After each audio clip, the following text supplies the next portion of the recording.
Good morning बच्चों। कल हमने चक्रधर कथा पढ़ी थी, थोड़ा सा भाग शेष था, उसे हम आज कंप्लीट कर लेंगे। तो अभी तक हमने कल पढ़ा कि किसी स्थान पर 4 ब्राह्मण मित्र की भांति रहते थे और एक दिन उन्होंने विचार किया कि धन के बिना जीवन जीना व्यर्थ है, तो हमें धन कमाने के लिए कहीं और जाना चाहिए। और यही विचार लेकर वो घर से निकल जाते हैं। बहुत समय व्यतीत होने के बाद जब उन्हें धन प्राप्त नहीं होता, तो वो धन विहीन जीवन जीने से अच्छा है समझते हैं कि हमें प्राण त्याग देना चाहिए। और वो इसी विचार से उज्जैन के शिप्रा तट के किनारे महाकाल मंदिर था, वहाँ पहुँचते हैं। तो वहाँ उन्हें एक भैरवनंद नामक योगी से मिलते हैं। तो उन्होंने पूछा कि आप लोग कौन हैं, क्या है, तो वो अपना पूरा वृतांत उन्हें बताते हैं। तो उनसे उनके जीवन से मतलब उनके जो जीवन में दुख था उससे वो जो योगी थे उनकी बातों से प्रसन्न होकर उन्हें एक अपना सिद्धि दीपक देते हैं और कहते हैं कि ये चारों आप लोग सिद्धि दीपक लेकर उत्तर दिशा में जाना और जहाँ दीपक गिर जाए वहीं पर खोदना, तो आपको असीम धन प्राप्त होगा, जिससे आपके जीवन पर आपका जीवन आसानी से कट जाएगा। आपको इतना धन प्राप्त होगा कि आप आसानी से अपना जीवन काट सकेंगे।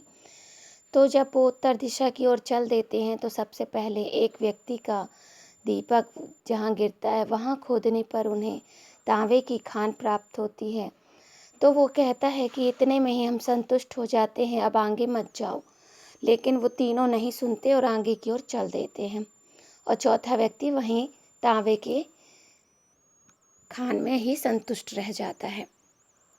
जब तीनों आगे चलते हैं तो फिर थोड़ी दूर ही पर दूसरे का दीपक गिर जाता है, वहाँ खोदने पर उसे चांदी की खान मिलती है। उसने फिर कहा कि हम तीनों इसी में संतुष्ट हो जाते हैं, अब आगे जाने की ज़रूरत नहीं। लेकिन वो दोनों फिर भी आगे चल देते हैं और वो तीसरा वहीं रह जाता है। फिर वो जब दोनों आगे चलते हैं तो तीसरे के हाथ से भी दीपक गिरता है, तो उसे खोदने पर वहाँ सोने की खान मिलती है।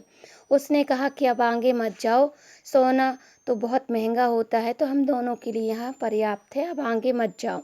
लेकिन वो चौथा व्यक्ति है तो उसमें भी संतोष उससे नहीं मिलता और वो कहता है कि जब तीनों को पहले क्रमशः तांबा, फिर चांदी, फिर सोना, तो निश्चित ही आगे हीरा मिलेगा, तो मैं आगे अभी जाऊँगा। तो वह आगे की ओर चल देता है। जब आगे चलता है तो वह एक गहन अंधकार में एक घनघोर जंगल में पहुंच जाता है। वहां पर वह बहुत ज़्यादा पहुंचकर भूख और प्यास से पीड़ित हो जाता है और उसे एक मनुष्य की रोने की आवाज़ सुनाई देती है। वह आवाज़ का पीछा करते हुए उसके पास पहुंचता है तो देखता है एक मनुष्य जो है खून में नहाया हुआ बैठा हुआ है और उसके मस्तिष्क पर चक्र घूम रहा है। अब आगे की कथा देखिए बच्चों। तस्य पुरुषस्य मस्तके एकम चक्रम भ्रमति स्म। उस पुरुष के मस्तक पर एक चक्र घूम रहा था। एतत् विलोक्य यशो ब्राह्मण झटति तत् पार्श्वे गत्वा अववत् यत् भो भवाना का अस्ति। वह यह देखकर ब्राह्मण थोड़ा तो झिझका, फिर उसके पास जाके कहता है कि यह क्या है, कि त्रास्य चक्र से रहस्यम, इस चक्र का रहस्य क्या है। तस्य वदतः एव ततचक्रम तस्य मानवस्य मस्तकास् ब्राह्मणस्य मस्तके आगतम। इतना बोलने पर ही वह चक्र मानव के मस्तिष्क से ब्राह्मण के मस्तिष्क पर आ जाता है। तदा सो ब्राह्मणः ता मानवः अपृच्छत् यत् किम भेद अववत्। तभी ब्राह्मण उस मानव से पूछता है कि यह क्या हुआ, यह कैसे मेरे सर पर आ गया। सह आह मवावे एत रक्षति आगदम।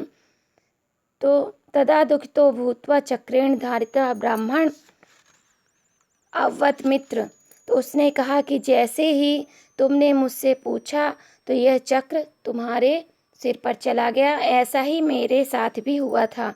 मैंने किसी से पूछा था तो उस मनुष्य का चक्र मेरे सर पर आ गया था। तदा दुखितो भूत्वा चक्रेण धारिता ब्राह्मण अववत् मित्र।